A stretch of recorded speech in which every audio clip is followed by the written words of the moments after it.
بسم اللہ الرحمن الرحیم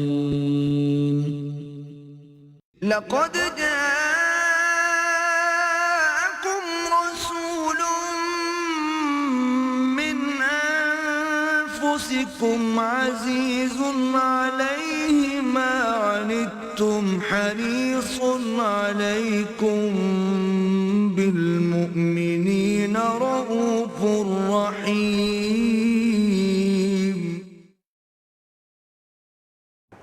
نحمده ونصلي على رسوله الكريم اما بعد فقد قال الله تبارك وتعالى كما ورد في سورة الجاثية اعوذ بالله من الشيطان الرجيم بسم الله الرحمن الرحيم افرأيت من اتخذ إلهه هواه وأضله على علم وقال عز وجل كما ورد في سورة الفرقان أرأيت من اتخذ إلهه هواه أفأنت تكون عليهم وكيلا وقال عز وجل كما ورد في سورة النازعات فأما من طغى وآثر الحياة الدنيا فإن الجحيم هي المأوى وأما من خاف مقام ربه ونهى النفس عن الهوى فإن الجنة هي المأوى صدق الله العظيم وعن أبي محمد عبد الله بن عمرو بن العاص رضي الله عنهما قال قال رسول الله صلى الله عليه وسلم لا يؤمن أحدكم حتى يكون هواه تبعا لما جئت به حديث حسن صحيح رب اشرح لي صدري ويسر لي امري واحلل عقدة من لساني يفقهوا قولي اللهم ربنا الهمنا رشدنا واعذنا من شرور انفسنا اللهم ارنا الحق حقا وارزقنا اتباعه وارنا الباطل باطلا وارزقنا اجتنابه آمین یا رب العالمین۔ آج ہم اربعین نووی کی حدیث نمبر 41 کا مطالعہ کر رہے ہیں۔ اربعین کے نام کا جہاں تک تعلق ہے اس کے اعتبار سے تو 40ویں حدیث ہم پڑھ چکے، گویا کہ اربعین کی تکمیل ہو گئی، لیکن امام نووی نے خود اس میں ان 2 حدیثوں کا اضافہ کیا۔ ایک ہم آج پڑھ رہے ہیں، یہ حدیث جو ہے حضرت عبداللہ ابن عمرو بن العاص رضی اللہ عنہما سے مروی۔ یہاں میں ذرا معلومات عامہ کے اعتبار سے، دلچسپی کے اعتبار سے، پہلے بھی میں نے کبھی کبھی حوالہ دیا ہے، صحابہ کرام کی جو دوسری نسل ہے، دیکھیے ایک نسل میں تو حضور ہیں، صحابہ میں سے ابو بکر ہیں، عمر ہیں، عثمان ہیں، دوسری نسل میں آئیں گے حضرت علی رضی اللہ تعالیٰ عنہ، کیونکہ جب ایمان لائے تو 13 برس کی عمر تھی اور حضور کے انتقال کے وقت 30 برس کے لگ بھگ تھے۔ اس دوسری نسل میں پھر ذرا اور چھوٹے جو لوگ ہیں، ان میں 4 عباد اللہ بہت مشہور ہے، عبداللہ کی جمع عباد اللہ، اور ان میں سے ہر ایک کا اپنا ایک خاص رجحان، خاص طبعی طور پر میلان علیحدہ علیحدہ۔ عبداللہ ابن عباس ہیں، حضور کے چچا زاد بھائی، حضرت عباس کے بیٹے۔ ان کا جو خاص میدان ہے وہ قرآن مجید کی تفسیر اور تعویل ہے۔ انہی کے بارے میں حضور نے دعا کی تھی، اللہم فقہہ فی الدین وعلمہ التاویل، اے اللہ اس نوجوان کو دین کا تفقہ عطا کر، گہرائی کا علم، فہم۔ ایک ہے علم، ایک ہے فہم۔ ہو سکتا ہے ایک کے پاس ٹرم علم ہو، فہم نہ ہو، وہ اپنے علم سے صحیح فائدہ نہیں کر سکتا، بلکہ ہو سکتا ہے کہ وہ دوسروں کو نقصان ہی پہنچا دے۔ اگر وہ بہت علم تو ہے لیکن فہم نہیں ہے، سمجھ نہیں ہے، اسے یہ پتہ نہیں ہے دین میں اولین حیثیت کس کی ہے، ثانوی کس کی ہے، وہ ثانوی کو اولین بنایا بیٹھا ہے۔ اب علم میں تو ظاہر بات ہے اولین بھی ہے اور ثانوی بھی ہے۔ دوسرے ہیں حضرت عبداللہ ابن عمر رضی اللہ عنہ، عمر کے بیٹے عبداللہ۔ ان کا خاص وصف تھا اتباع سنت کی، کا ان کو غلو کی حد تک، میں یہ جان بوجھ کر الفاظ کہہ رہا ہوں، غلو کی حد تک اتباع سنت کے جذبات۔ مثلاً آپ نے حضور صلی اللہ علیہ وسلم نے حجۃ الوداع کے موقع پر جہاں جہاں قیام کیا، پھر جہاں کسی درخت کی سائے میں آرام کیا، پھر کہیں پر آپ نے کسی درخت کے نیچے جو ہے یا اس سے ہو کر گزرے، اب یہ نقش قدم کی پیروی کرتے تھے، انہی مقامات پر ٹھہریں گے، انہی درختوں کے نیچے سے ہو کے نکلیں گے۔ یہ اصل میں ایک میں کہوں گا کہ ایک یعنی مجذوب ہونے کی حد تک اتباع سنت کا جذبہ ہے۔ ہم اس کو برا نہیں کہہ سکتے، بہرحال اتباع کا جذبہ ہے، آؤٹ آف لو ہے، حضور کی محبت کی وجہ سے، اس لیے اس کے اندر جو ہے ہم یعنی یہ نہ صرف یہ کہ انہیں معذور سمجھیں گے، بلکہ ان کو ایک طرح سے یہ مقام بھی دیکھیں گے حضور کے اتباع کا اس درجے میں جذبہ۔ جیسے کہ میں نے کئی دفعہ آپ کو بتایا کہ ایک صحابی کو بدوی آئے حضور سے ملنے کے لیے، اور اس وقت اتفاقاً حضور نے اپنے گریبان کے مقبول بند نہیں کیے ہوئے تھے، انہوں نے ساری عمر بٹن نہیں بند کیے۔ اب یہ جو ہے یہ تو اتباع کا جذبہ ہے۔ بہرحال اس میں عبداللہ ابن عمر رضی اللہ تعالی عنہما جو ہے ان کا خاص وصف ہے اور خاص ان کا رجحان ہے۔ یہی وجہ ہے کہ آپ دیکھیں گے کہ ہمارے ہاں جو اہل حدیث مکتب فکر کے حضرات ہیں انہیں زیادہ دلچسپی عبداللہ ابن عمر سے ہوتی ہے رضی اللہ تعالی عنہما۔ پھر تیسرے جو ہے عبداللہ ابن زبیر ہے رضی اللہ تعالی عنہ۔ ان کا جو ہے کوئی خاص علمی وصف جو ہے نمایاں نہیں ہوا، لیکن تحور، شجاعت، اس کے اندر یہ ہے کہ ان کا بڑا اونچا مقام تھا۔ چنانچہ یزید کی بیعت سے جن حضرات نے انکار کیا ان میں یہ شامل تھے حضرت حسین کے ساتھ رضی اللہ تعالی عنہ اجمعین۔ یعنی اس وقت جو ہے 3 عبادلہ موجود تھے اور ایک حضرت حسین موجود تھے۔ عبداللہ ابن عباس بھی تھے، عبداللہ ابن عمر بھی تھے، عبداللہ ابن زبیر بھی تھے، اور حضرت حسین ابن علی بھی تھے۔ عبداللہ ابن عباس، عبداللہ ابن عمر دونوں کی رائے یہ بنی کہ اگرچہ یہ کام غلط ہوا ہے لیکن ایسا نہیں ہے کہ اس کی بنا پر فتنہ و فساد پیدا کر دیا جائے۔ اگر بغاوت کریں گے خانہ جنگی ہوگی، مسلمانوں میں انتشار ہوگا۔ 4 سال کی خانہ جنگی مسلمان بھگت چکے تھے حضرت عثمان کی وفات کے بعد سے، بلکہ شہادت کے بعد سے حضرت علی کی شہادت تک، بلکہ حضرت حسن نے جب دستبرداری اختیار کی ہے خلافت سے تب تک وہ خانہ جنگی تھی۔ 1 لاکھ کے قریب مسلمان جو ہے ایک دوسرے کی تلواروں اور تیروں سے اور نیزوں سے ہلاک ہوئے۔ تو انہوں نے مصلحت کو پیش نظر رکھا، مصلحت امت اس میں ہے، اگرچہ کام غلط ہے لیکن ایسا غلط بھی نہیں ہے کہ کفر ہو، کہ جس کے خلاف کھڑے ہو جانا جو ہے فرض ہو جائے۔ تو بہرحال ان 3 عبادلہ میں سے ایک جو ہے عبداللہ ابن زبیر وہ ڈٹ گئے حضرت حسین کے ساتھ ہی کہ ہاں یہ بات غلط بھی ہے اور ہمیں رجسٹ کرنا ہے، کم وقت میں جو ہو سو ہو۔ بس پھر ان میں اختلاف ہوا، حضرت حسین رضی اللہ تعالیٰ عنہ کو خطوط چونکہ آ رہے تھے اہل کوفہ کی طرف سے تو وہ کوفہ چلے گئے۔ اس کے بعد جو کچھ پیش آیا وہ ایک علیحدہ معاملہ ہے، اس وقت اس کا ذکر نہیں مجھے کرنا۔ ان کی رائے تھی اور زیادہ صحیح تھی کہ حجاز ہی میں مقیم رہ کر رجسٹ کریں، یہاں پر ہمارا مضبوط بیس ہے۔ انہوں نے حکومت قائم کی، حضرت حسین تو نہیں قائم کر سکے، اور تو ظاہر بات ہے کربلا میں شہید ہو گئے انتہائی مظلومی کی حالت میں۔ انہوں نے 6 سال تک حکومت کی حجاز میں، ان کی اپنی حکومت قائم رہی۔ یہ ہے عبداللہ ابن زبیر۔ اور چوتھے ہیں عبداللہ ابن عمرو ابن العاص۔ یہ عام طور پر عمرو پڑھ دیتے ہیں لوگ، عین رے کے بعد واو بھی لگا ہوا ہے تو عمرو پڑھ دیتے ہیں، یہاں واو ساکن ہے۔ عمرو ابن العاص رضی اللہ عنہما، ان کا خاص وصف جو ہے وہ زہد اور عبادت گزار، اور اس میں بھی غلو کی حد انتہائی، یوں سمجھیے کہ درجے کو پہنچا ہوا۔ چنانچہ انہی کے بارے میں واقع آتا ہے کہ حضور کو کسی نے اطلاع دی تھی کہ یہ عبداللہ جو ہے یہ تو ہر روز روزہ رکھتا ہے اور ساری رات کھڑا رہتا ہے عبادت کے اندر۔ تو حضور نے بلایا، طلب فرمایا، ایکسپلینیشن کال کی، یا عبداللہ اولم اخبر انک تقوم اللیل و تصوم النہار، کیا مجھے یہ خبر نہیں دی گئی ہے کہ تم ساری رات کھڑے رہتے ہو اور ہر روز روزہ رکھتے ہو؟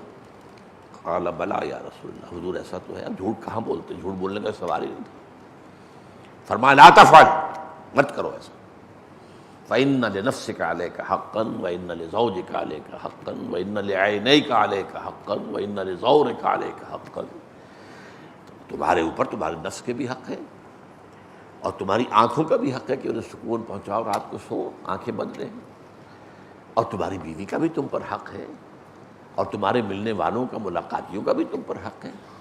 تو ان کا معاملہ یہ ہے خاص طور پر، اور خاص کنٹراسٹ جو نوٹ کرنے کا وہ یہ ہے کہ ان کے والد جو ہیں عمرو بن العاص، یہ جو ہے یہ بہادری، شجاعت، سیاست دانی، آپ اچھے مفہوم میں ڈپلومیسی، ایک ڈپلومیسی ہے جھوٹ بول کر ڈپلومیسی کرنا، ایک یہ کہ سیاست کو سمجھنا اور کسی وقت کی نزاکت کو سمجھنا، وقت کی مصلحت کو سمجھنا، اور جو ہے دور اندیشی کے ساتھ معاملہ کرنا، یہ ڈپلومیسی اصل میں گالی بن گئی ہے۔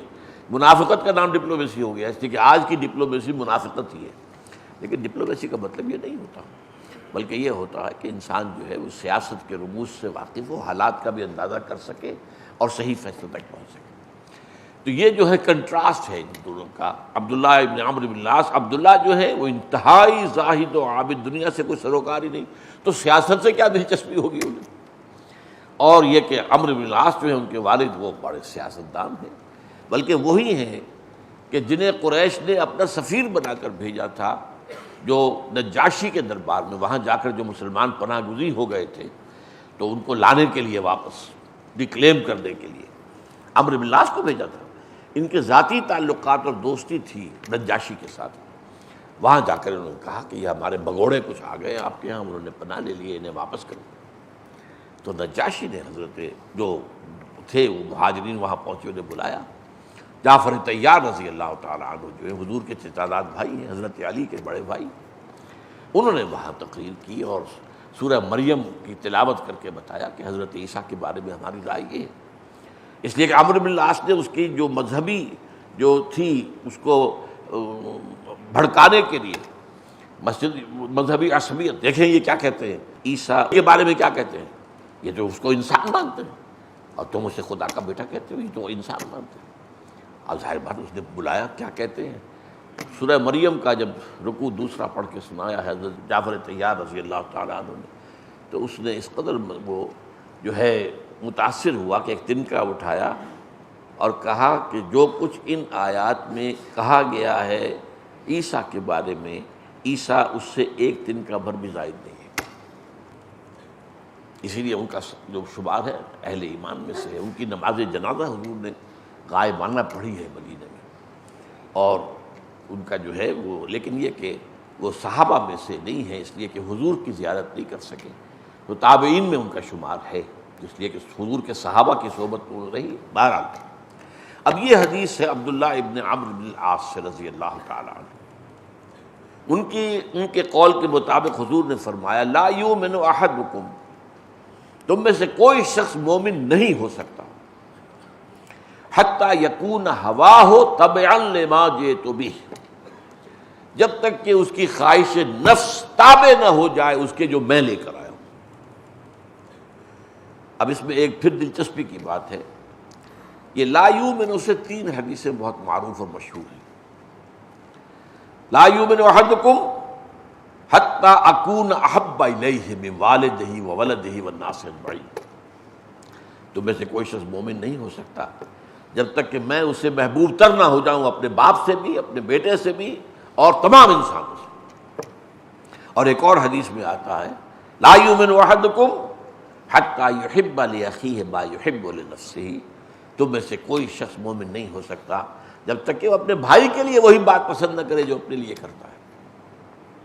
یہ معاملہ جو ہے اس میں یہ کہ ایک تو خود غرضی سے بلند ہو کر، اور دوسری یہ کہ اسی کے تحت در حقیقت دعوت و تبلیغ کا جذبہ یہی تو ہے۔ اللہ تعالیٰ نے حق مجھ پر روشن کر دیا تو میرا بھائی بھی اس سے محروم نہ رہے، تو دعوت و تبلیغ کا جذبہ یہ ہے، نصح و خیر خواہی کا جذبہ ہے کہ جو چیز میں نے اپنے لیے پسند کی ہے بھائی وہی اسی کا مشورہ میں تمہیں دے رہا ہوں۔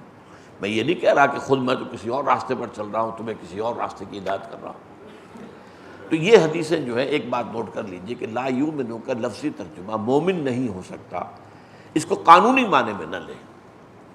حدیث نمبر 3 پر ہم نے 5 جو ہیں جمعے لگائے تھے حدیث جبرائیل پر، یہ قانونی ایمان، حقیقی ایمان، قانونی اسلام، حقیقی اسلام، ان کو 2 علیحدہ علیحدہ کیٹیگریز میں سمجھ لیجیے۔ لا یؤمن کا مطلب یہ نہیں ہے کہ وہ کافر ہو گیا، نہیں، یہاں ایسی حدیثوں میں ایمان سے مطلب ہے ایمان حقیقی۔ البتہ جو عام طور پر ترجمہ کر دیتے ہیں علماء، اس سے مجھے اختلاف ہے کہ ایمان کامل نہیں ہوتا جب تک کہ یہ نہ ہو۔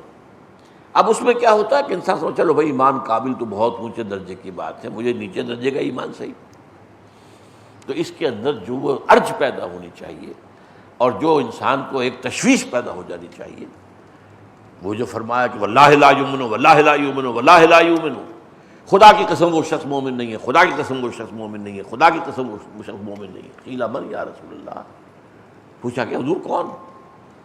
فرمایا الذی لا یامن جارہ بوائقہ، وہ شخص کہ جس کی ایذا رسانی سے اس کا پڑوسی امن میں نہیں ہے۔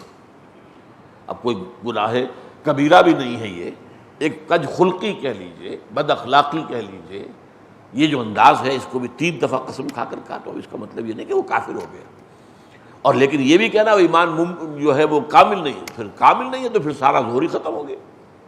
پھر حدیث کے اندر جو بھی تشویق و ترغیب کا پہلو ہے وہ ظہور ختم ہو گیا۔ لہذا اس کا ترجمہ یہ ہوگا حقیقتاً مومن نہیں ہے وہ شخص، قانوناً مومن ہونا مسلمان ہونا اور ہے، وہ اقرار باللسان پر ہے، آپ کہتے ہیں اشہد ان لا الہ الا اللہ واشہد ان محمد رسول اللہ، اور دین کی کسی بنیادی بات کا آپ انکار نہیں کرتے تو آپ مسلمان ہیں، ختم۔ آپ فاسق ہیں، فاجر ہیں، جو بھی ہیں، مسلمان ہیں۔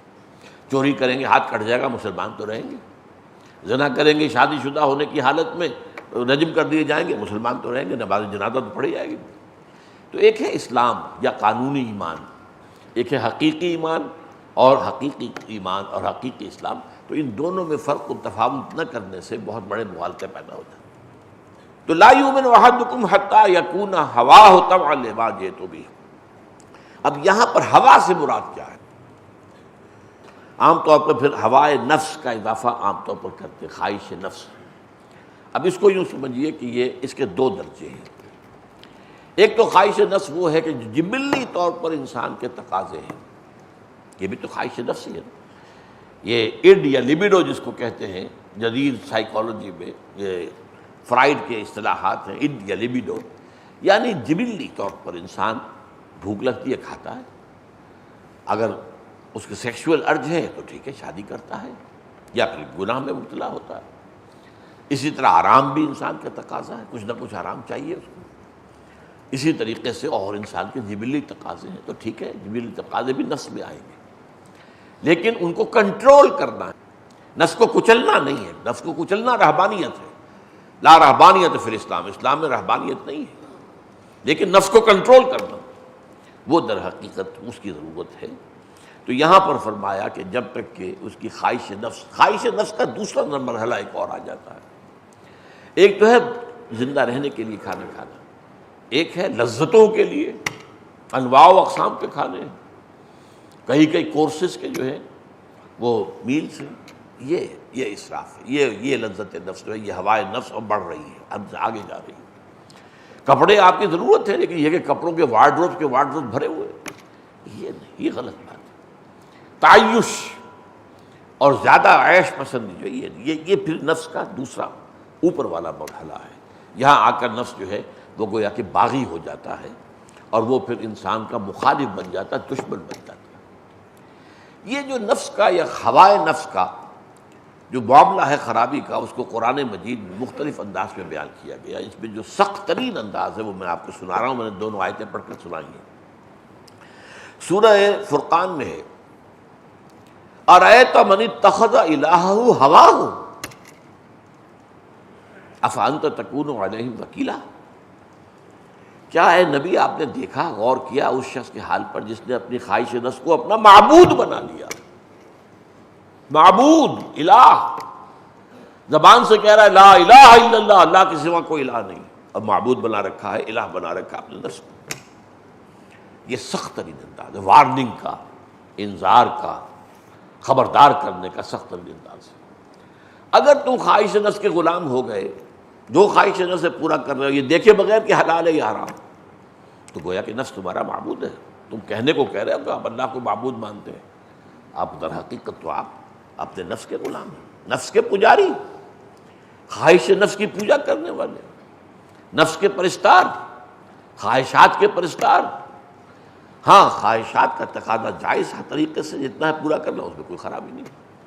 اس سے آگے جب بڑھ جائے، ناجائز اور حرام میں منہ مارنے لگے انسان، تو گویا کہ اب یہاں پر نفس سے معبود ہو گیا۔ اس موضوع پر تفصیلی گفتگو جو ہے میری حقیقت و اقسام شرک، اور وہ سمجھتا ہوں کہ وہ بہت سے لوگوں کے لیے بہت مفید ہوگی کہ ہم نے شرک کس چیز کو سمجھا ہوا ہے۔ صرف بت پرستی شرک ہے، یا بہت موحد ہو گئے تو قبر پرستی شرک ہے، یہ نفس پرستی بھی شرک ہے، دولت پرستی بھی شرک ہے۔ تعس عبد الدینار و عبد الدرہم، حضور نے فرمایا ہلاک ہو جائے درہم و دینار کا بندہ، نام عبد الرحمن ہے عبد الدینار، دینار آنا چاہیے حلال سے ہو یا حرام سے ہو، تو اب کس کا معبود کون ہے اس کا؟ دینار۔ ہندوؤں نے لکشمی دیوی، وہ سمجھتے ہیں کہ وہ لکشمی دیوی وہ ایسی ہے کہ کسی پر مہربان ہو جائے تو اسے دولت بہت ملتی ہے، تو پوچھتے ہیں اس کو دولت کے لیے نا۔ ہم نے کہا اسے ہٹاؤ دیوی کو، ہم خود پوجیں گے براہ راست دولت کو، اللہ اللہ خیر چل رہا، فرق کیا؟ تو اس اعتبار سے یہ ہوا جو ہے اس میں فرمایا ارأیت من اتخذ الہہ ہواہ، کیا آپ نے دیکھا اس شخص کو جس نے اپنی خواہش نفس کو اپنا معبود بنا لیا ہے؟ افانت تکون علیہ وکیلا، تو اے نبی کیا آپ ایسے شخص کی ذمہ داری لے سکیں گے؟ یعنی یہ کہ فرض کیجئے کہ وہ قیامت کے دن آپ کے پاس آئے شفاعت کی درخواست لے کر، تو کیا آپ ایسے شخص کی شفاعت کریں گے؟ کیا آپ ایسے شخص کی ذمہ داری قبول کریں گے؟ اور جیسا کہ میں نے بارہا کہا ہے کہ اہم مضامین قرآن مجید میں کم سے کم 2 جگہ ضرور آتے ہیں۔ یہ جو نفس کو، اپنی خواہش نفس کو خدا بنا لینا، معبود بنا لینے کا معاملہ ہے، یہ پھر سورہ جاسیہ میں بھی آیا ہے۔ افرأیت، یہاں فا کے اضافے سے، افرأیت من اتخذ الہہ ہواہ واضلہ اللہ علی علم، یہ اور سخت ہو گئی، بہت سخت ہو گئی۔ کیا دیکھا آپ نے اس شخص کو کہ جس نے اپنی خواہش نفس کو اپنا معبود بنایا اور اللہ نے اسے گمراہ کر دیا ہے اس کے علم کے باوجود؟ عالم تو بہت بڑا ہے لیکن نفس کا پجاری ہے۔ علم سے مقصود دولت دنیا ہے، یا علم کے ذریعے سے امراء کی ہم نشینی اختیار کرنا، قرب اختیار کرنا، ان سے فائدے اٹھانا؟ اگر علم کا یہ مقصد ہے تو یہ تو در حقیقت علم کے باوجود گمراہ ہو جانے کی بات ہے۔ بڑے بڑے احبار اور رہبان موجود تھے یہودیوں میں، ایمان نہیں لائے حضور پر، کیوں؟ حالانکہ قرآن گواہی دیتا ہے کہ یعرفونہ کما یعرفون ابناءہم، ایسے پہچانتے ہیں حضور کو جیسے اپنے بیٹوں کو، لیکن نہیں مانا۔ ہماری سیادت ہے، ہماری چودراہٹ ہے، ہماری مسندیں ہیں، ہمارے فتوے پر لوگ عمل کرتے ہیں، ہمارے ہاتھ چومتے ہیں، ہمیں نذرانے دیتے ہیں، یہ سارا ہوا ہو جائے گا، ختم ہو جائے گا، کیسے ہی ماننا ہے؟ وہ جو نجران کا وفد آیا تھا، نجران سے عیسائیوں کا بڑا وفد تھا، جس نے کہ کئی دن مدینے میں مقیم رہ کر حضور سے کچھ مباحثہ وغیرہ کیا، آخر میں مباہلے کی آیت آ گئی، اچھا اب مباہلہ کرو، دلیل ولیل تو ختم ہوئی، تو آؤ مباہلہ کریں۔ تو اس پر جو ہے وہ وہاں سے کھسک گئے، راتوں رات چلے گئے سفر کر کے، کیونکہ حق تو واضح ہو چکا تھا۔ اب مباہلے میں وہ کہتے کہ اللہ اگر یہ چیز حق ہے تو ہمیں تباہ کر دے، اس کے لیے تیار نہیں ہوئے، چھوڑ کے چلے گئے۔ انہی میں سے یہ واقعہ ہے، 2 بھائی تھے وہ، ایک بھائی کی سواری نے، گھوڑا ہے یا اونٹ جو بھی ہے، اس نے ٹھوکر کھائی تو اس نے کہا تعس العبد، ہلاک ہو جائے وہ دور والا۔ دوسرے بھائی نے بڑے پوچھا کیا عبد سے مراد کیا ہے؟ کہ محمد صلی اللہ علیہ وسلم؟ اس نے کہا نہیں، وہ تو اللہ کا نبی ہے۔ کہنے پھر کیوں نہیں مانتے؟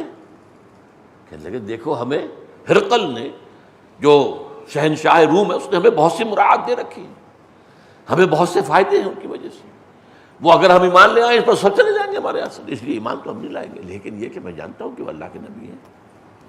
تو یہ علم ہے، اور علم کے باوجود گمراہی ہے، اس لیے کہ یہاں خواہش نفس معبود ہے، اپنے مفادات معبود ہے، اپنی حیثیت، اپنا مقام، اپنا مرتبہ، اپنی وجاہت، اپنا اقتدار، یہ آڑے آ رہا ہے حق کے قبول کرنے۔ تو یہی در حقیقت گویا کہ اپنے نفس کو اپنا معبود بنا لینا ہے۔ اس کے مقابلے کی کیفیت جو ہے تقابل کے ساتھ سورہ نازعات کی آیات میں نے آپ کو سنائی، فَأَمَّا مَنْ طَغَىٰ وَآثَرَ الْحَيَاةَ الدُّنْيَا فَإِنَّ الْجَحِيمَ هِيَ الْمَأْوَىٰ وَأَمَّا مَنْ خَافَ مَقَامَ رَبِّهِ وَنَهَى النَّفْسَ عَنِ الْهَوَىٰ فَإِنَّ الْجَنَّةَ هِيَ الْمَأْوَىٰ۔ یہ 2 قسم کے لوگ ہیں، ایک وہ کہ جن طغیانی سرکشی پر آ گئے، اکڑالی ہے گردن، نہیں مانیں گے، حق کی بات نہیں مانیں گے، اللہ کی بات نہیں مانیں گے، رسول کی بات نہیں مانیں گے۔ طغا، بڑھ جانا، جیسے طغیانی، دریا میں طغیانی آئی، دریا اپنے حدوں سے نکل کر ادھر ادھر جو ہے تباہی پھیلا رہا ہے، فصلیں، کھڑی فصلیں تباہ ہو رہی ہیں، گاؤں بہہ رہے ہیں۔ آپ کو معلوم ہے ستلج کے ساتھ کیا معاملہ ہو رہا ہے اس وقت؟ اچانک جو پانی چھوڑ دیا گیا وہ تو بالکل سوکھا، ایک سوکھی بس بیڈ تھا اس کا، باقی تھا کہاں، اس کا وجود بھی نہیں تھا، اور اب ایک دم آیا ہے وہاں پر۔ تو بہرحال یہ طغیانی جس کو کہتے ہیں، تو طغا نفس کی سرکشی، نفس کا اکڑ جانا، نفس کا اباح کرنا، جو شریعت کا اتباع ہے اس سے۔ تو فاما من طغا وآثر الحیات الدنیا، اور دوسرا بس، اور اس نے ترجیح دی دنیا کی زندگی کو، بل تؤثرون الحیات الدنیا والآخرۃ خیر وابقیٰ۔ تو وہ شخص کے جس کا اندر طغیانی ہے، سرکشی ہے، اللہ کے خلاف، اللہ کے احکام کے خلاف، اللہ کے قوانین کے خلاف، اور وہ شخص جو ہے دنیاوی زندگی کو ترجیح دے رہا ہے آخرت پر، فإن الجحیم ہی المأویٰ، اس کا ٹھکانہ جو ہے وہ جہنم ہوگی۔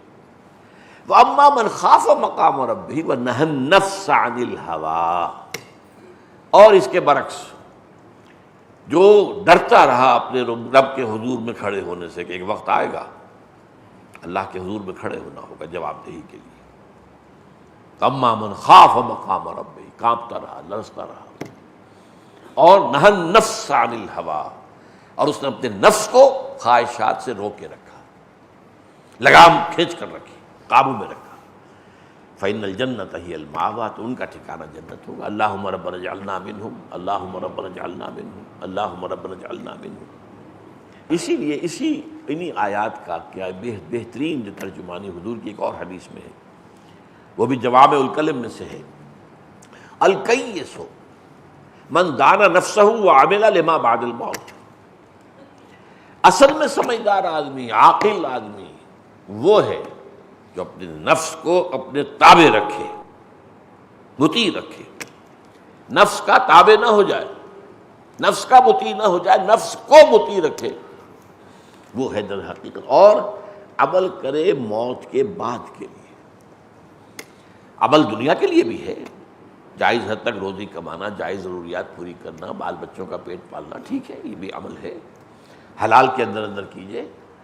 تو یہاں تو یہ کہا گیا ہے کہ الکاسب و حبیب اللہ، یہ جو بھی کر رہا ہے، کسب کر رہا ہے اپنی ضروریات کے لیے، تعیش کے لیے نہیں، اپنی ضروریات کے لیے، اپنے بال بچوں کی پرورش کے لیے، الکاسب و حبیب اللہ، وہ اللہ کا دوست ہے، اللہ کا حبیب ہے۔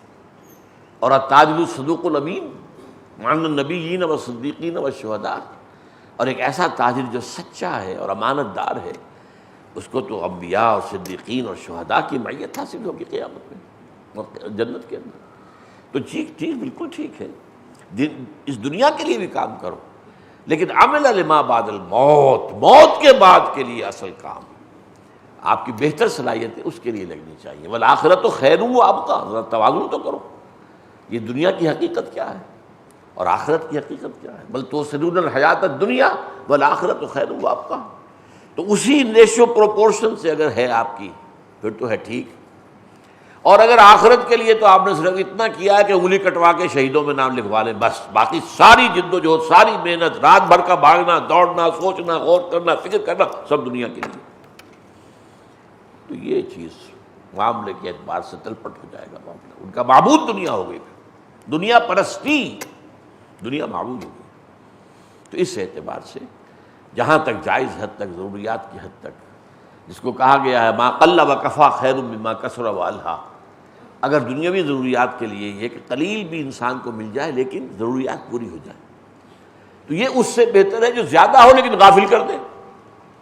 جب زیادہ ہوگا تو آپ اللہ سے غافل ہو جائیں گے، کم ہوگا تو آپ اللہ کی طرف رجوع کرتے رہیں گے۔ اللہ ہماری، جیسے کہ عیسائیوں کی جو سورہ فاتحہ ہے اس میں یہ الفاظ آتے ہیں، ہماری آج کی روزی ہمیں عطا فرمائے، باقی کل کے لیے تم کل کی روزی ہمیں کل دیجو، ہم کوئی دولت کے ہم بات نہیں مانگتے، آج کی روزی ہمیں عطا فرمائے۔ تو انسان کی ضرورت پوری ہو جائے اور کسی کے آگے ہاتھ نہ پھیلانا پڑے، بس ما قل و کفا، ہو تو قلیل لیکن کفایت کر جائے، خیر مما کثر و الہا، یہ اس سے بہتر ہے جو زیادہ ہو اور اللہ سے غافل کر دے۔ اب اس کے لیے جو ہے اتباع ہوا کے الفاظ جو قرآن مجید میں آئے ہیں آپ دیکھیں گے بے شمار مرتبہ آئے ہیں، لیکن میں وہاں پر چار آیتیں کا حوالہ دینا چاہتا ہوں۔ ایک سورہ اعراف میں بلعام بن باورا جو تھا، وَاتْلُ عَلَيْهِمْ نَبَأَ الَّذِي آتَيْنَاهُ آيَاتِنَا، صاحب کرامت بزرگ، عالم زاہد صاحب کرامت، فَانْسَلَخَهَا مِنْهَا، اب اس سے نکل بھاگا۔ وہاں جو الفاظ آتے ہیں وہ کیا ہیں؟ وَاتَّبَعَ هَوَاهُ وَلَٰكِنَّهُ أَخْلَدَ إِلَى الْأَرْضِ وَاتَّبَعَ هَوَاهُ، وہ تو زمین ہی کی طرف بیٹھتا چلا گیا، زمینی خواہشات۔ یہ ہمارا نفس جو ہے، یہ ہمارا حیوانی وجود زمین سے آیا ہے، اس کے سارے تقاضے بھی زمین سے پورے ہوتے ہیں۔ کھانے کو جو کچھ اگ رہا ہے زمین سے اگ رہا ہے، چاہے گوشت آپ نے بکری کا کھایا ہے، لیکن بکری نے جو ہے وہ گھاس پات کھایا ہے نا، پتے کھائے ہیں، انہیں سے گوشت بنا ہے۔ تو اوریجنل ہمارا جو ہے وہ اس خاک سے ہے، اور اسی سے اس کی تمام جو تغذیہ ہے، غذا کی ضرورت پوری ہو رہی ہے۔ اب جب یہ نفس ہم پر حاوی ہو گیا تو ہم نیچے بیٹھتے چلے جاتے ہیں زمین کی طرف، زمینی خواہشات کی طرف۔ وَلَٰكِنَّهُ أَخْلَدَ إِلَى الْأَرْضِ، زمین میں بیٹھ جانا، اس کا مطلب کیا ہے؟ وَاتَّبَعَ هَوَاهُ، اور اس نے اپنی خواہش نفس کی پیروی کی۔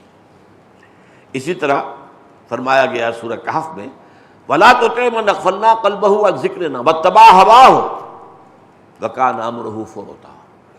یہ حضور سے خاص طور پر خطاب ہے وہاں کہ اے نبی آپ ان لوگوں کی طرف زیادہ نہ دیکھیے کہ جن کو ہم نے دولتیں دے رکھی ہیں۔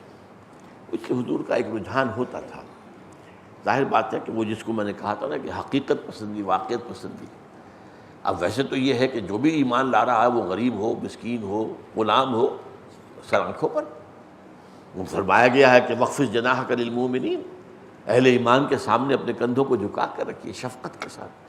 لیکن یہ کہ یہ بھی ہوتا تھا کہ ان عمراء میں سے کوئی ایمان لے آئے تو ان فقراء کی مشکلیں بھی آسان ہو جائیں گی، ان غلاموں کی مشکلیں بھی آسان ہو جائیں گی۔ لہذا عمراء کی طرف جو ہے حضور توجہ فرماتے تھے۔ اسی پر وہ واقعہ پیش آیا عبداللہ ابن ام مکتوم کا رضی اللہ تعالیٰ عنہ، جس پر گرفت ہو گئی۔ عبس وتولی ان جاءہ الاعمی وما یدریک لعلہ یزکی او یذکر فتنفعہ الذکریٰ اما من استغنی فانت لہ تصدی واما من جاءک یسعی وہو یخشی فانت عنہ تلہی۔ یہ کیا بات ہے حضور؟ جو شخص چل کر آیا ہے اس کے اندر تزکیہ حاصل کرنے کا جذبہ ہے، اس سے آپ ذرا بے اعتنائی فرما رہے ہیں، اور وہ لوگ جن کی کوئی پرواہ نہیں ہے اور وہ تو آپ کی باتوں پر توجہ بھی نہیں دیتے، آپ ان کی طرف زیادہ توجہ کر رہے ہیں۔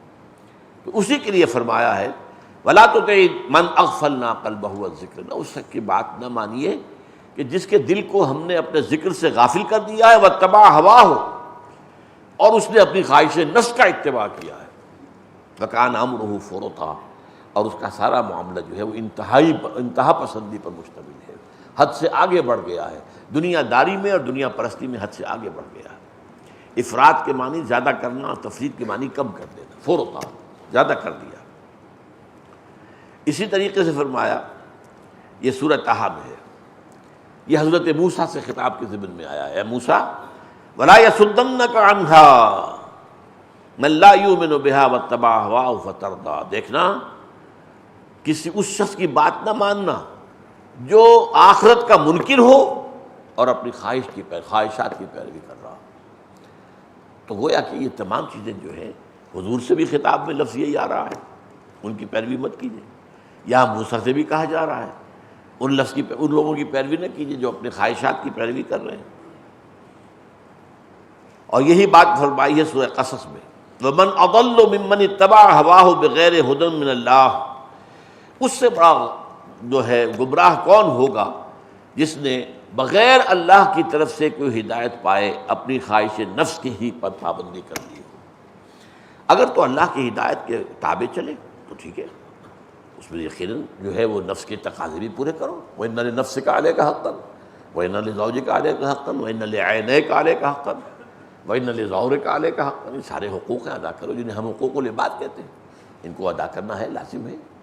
لیکن یہ ہے کہ وہی مطلوب ہو جائے، وہی مقصود ہو جائے، وہی محبوب ہو جائے، اسی پر جو ہے انسان ساری اپنی محنت بھاگ دوڑ، ساری پلاننگ سب جو کچھ ہو رہی اسی کے لیے، تو یہ صورتحال جو ہے یہ گمراہی کی ہے۔ اچھا، اب ہم آتے ہیں اس بات کی طرف، یہی اتباع کے حکم کے سلسلے میں دو اور آیتیں بڑی پیاری ہیں۔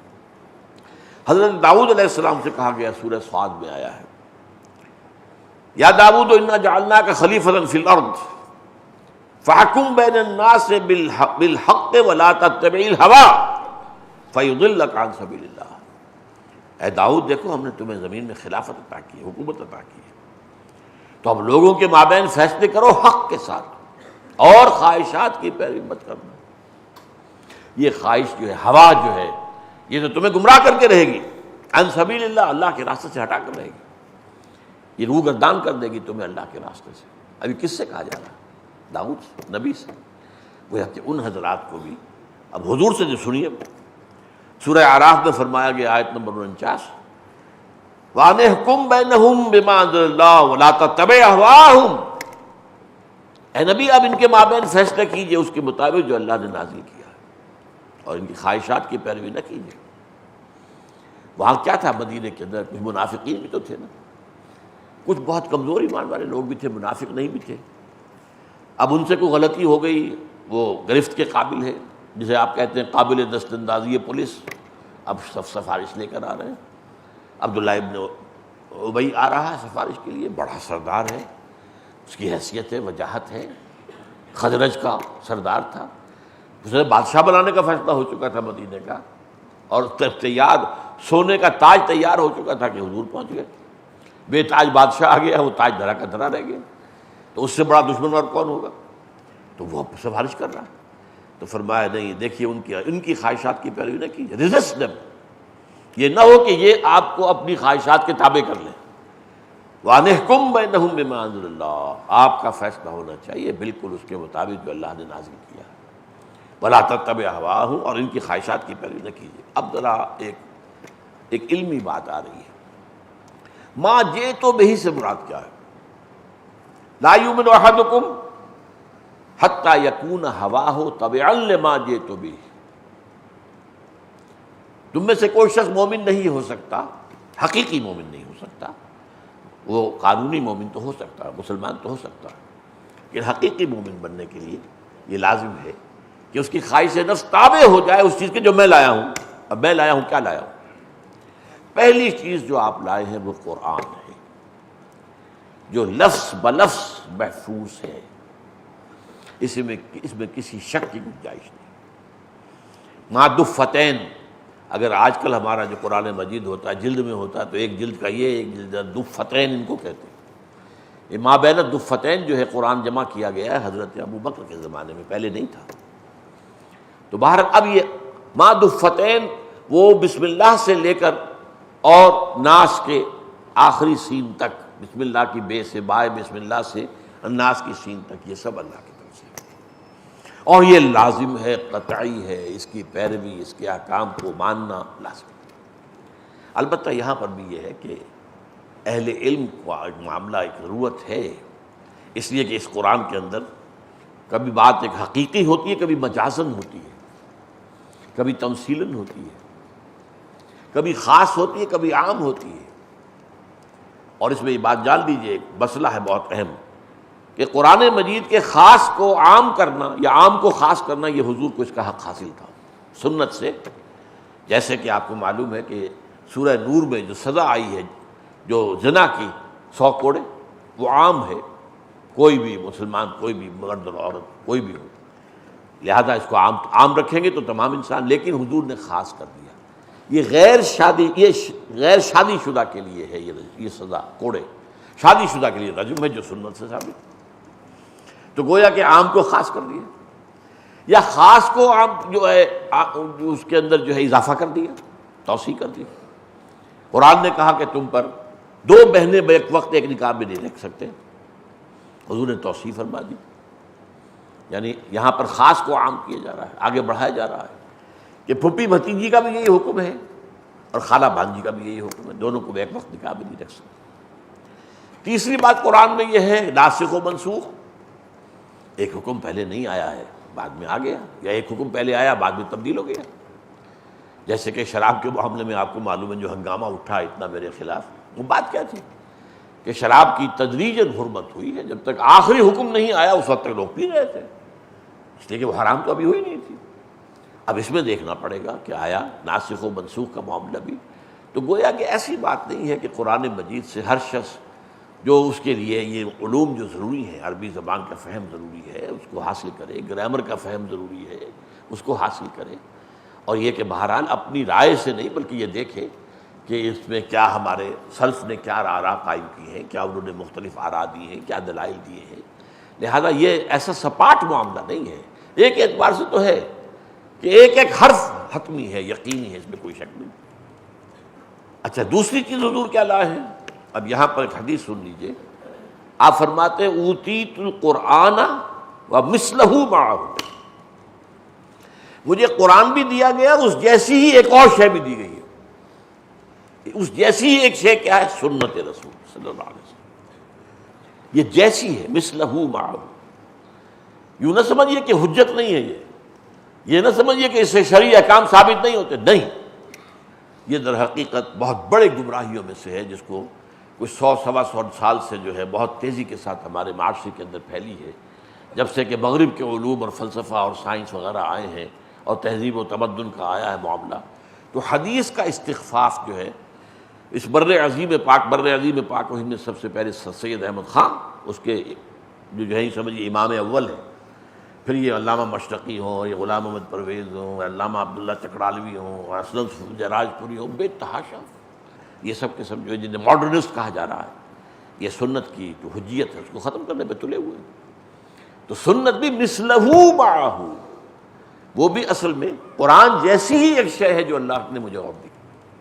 تو اس پہلو سے قرآن مجید کے ساتھ سنت کا جو ہے وہ اتباع لازم ہے۔ البتہ اس میں بھی دیکھیے 3 درجے ہو جائیں گے، ایک تو سنت رسول ہے، ایک سنت الخلفاء الراشدین ہے، اور ایک سنت صحابہ ہے، ما انا علیہ واصحابی، جس پر میرا اور میرے صحابہ کا عمل ہے۔ یہاں جوڑ دیا آپ نے اپنے ساتھ صحابہ کا، صحابہ میں سے 4 خاص طور پر جو خلفائے راشدین ہیں، علیکم بسنتی و سنت الخلفاء الراشدین المہدیین، تم پر لازم ہے پکڑنا مضبوطی کے ساتھ میری سنت کو اور میرے راشدین، اولئک هم الراشدون، جو خلفاء ہیں، خلفاء راشدین، ان کی سنت کو پکڑنا۔ اب یہ چیز جو ہے یہ ہمارے ہاں علمی سطح پر جب آئیں گے تو بڑے ذرا اس کے اندر پیچیدگیاں بہت پیدا ہو جاتی ہیں۔ سنت رسول کی قسموں میں سے میں چند گنوا دیتا ہوں۔ ایک وہ شے ہے جس سے کہ سنت تشریعی ہم کہیں گے، جس سے شریعت کے احکام ثابت ہوتے ہیں، وہ فرض ہو یا واجب ہو یا سنت مؤکدہ ہو یا سنت غیر مؤکدہ ہو۔ اب یہ سارے درجے یہ علماء کے قائم کرنے کا کام ہے، ایک عامی آدمی خود فیصلہ نہیں کر سکتا۔ اس کے اندر جو ہے درجہ بدرجہ ہے معاملہ۔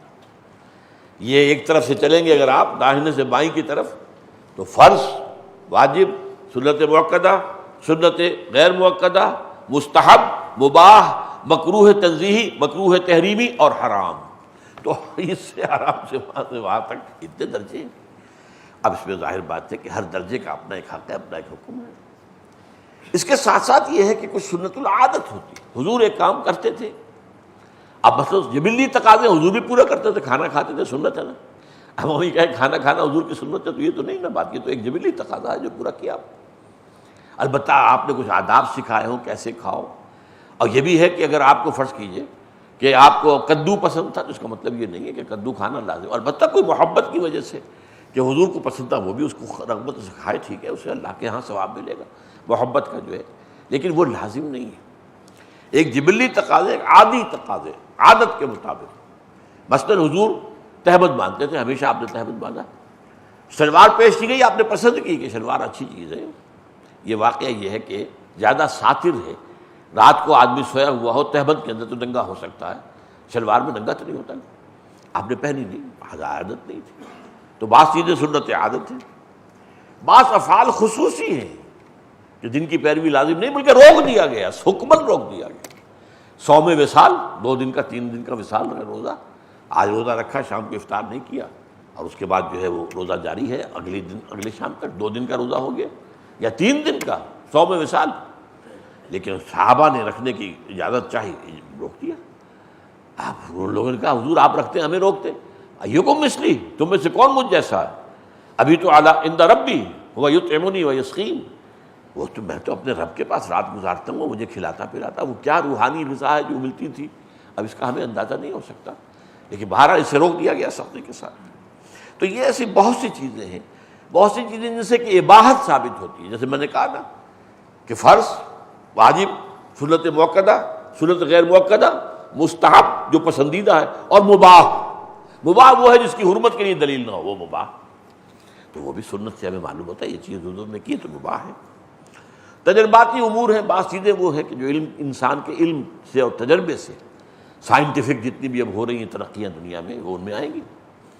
حضور صلی اللہ علیہ وسلم نے تعبیر نخل کے اوپر ایسے ہی کہا، نہ کرو تو کیا ہے۔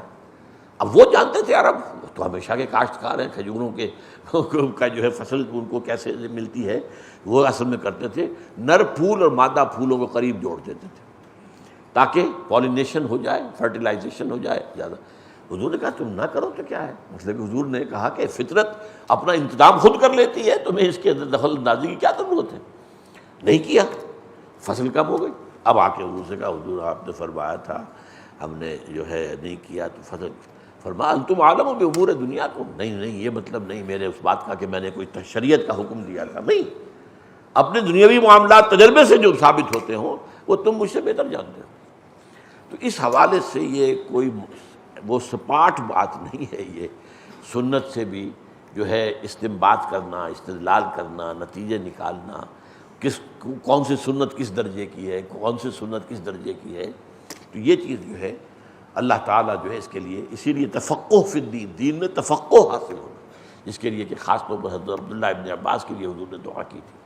تو یہ چیزیں ہیں، لیکن بہرحال ان کے خواہش نفس کا ان کے تابع ہو جانا یہ حقیقی ایمان کے لیے شرط لازم ہے۔ فصلی اللہ تعالی علی خیر خلقہ محمد وبارک وسلم تسلیما کثیرا کثیرا۔